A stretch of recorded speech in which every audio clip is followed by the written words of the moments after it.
you know, personally, I get very emotional this time of year. This time of year is, just reminding me of how our church came to be. Um, it was kind of like a sprint from March 1st to May 6th when our church opened in 2018.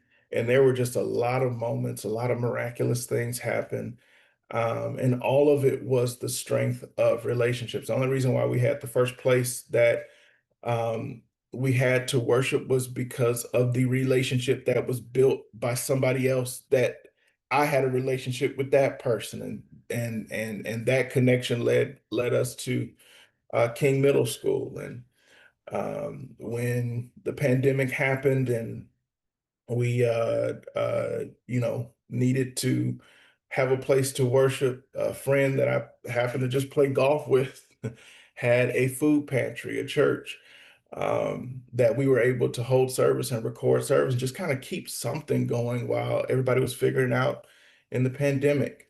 When it came time to reopen after the pandemic, before we went into the pandemic, my wife held an event with an organization that their building was in Midtown.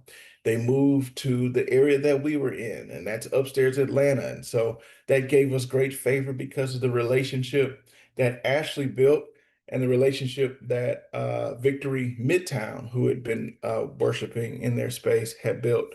And so we were able to worship there. And just, full circle moment last week, the pastor who allowed us to use the food pantry. And this is why you never know who you're helping. He is now a leader of the Presbyterian Church. And the Presbyterian Church is looking to have a spiritual formation conference. And he said, "Man, Vince, I just want to know, is there a possibility that we could hold our Presbyterian Spiritual Formation Conference at your church?" I said, "Drew, because you were there for me when nothing else was open, anything that I have is open to you all for free. Just give me the dates, no questions asked.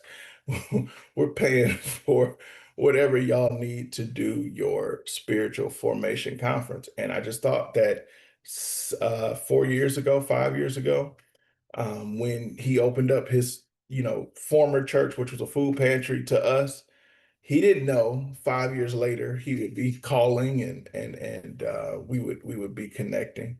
So you just never know. So always be a person who looks to, not burn bridges.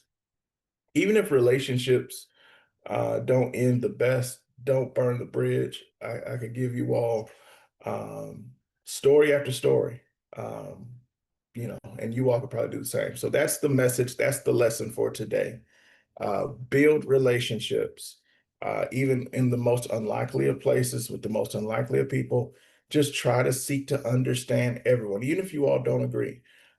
Seek to understand each other and see if there's a way that even if you can't live in agreement, you all can live in harmony and live at peace. So, amen. Any questions, comments, thoughts?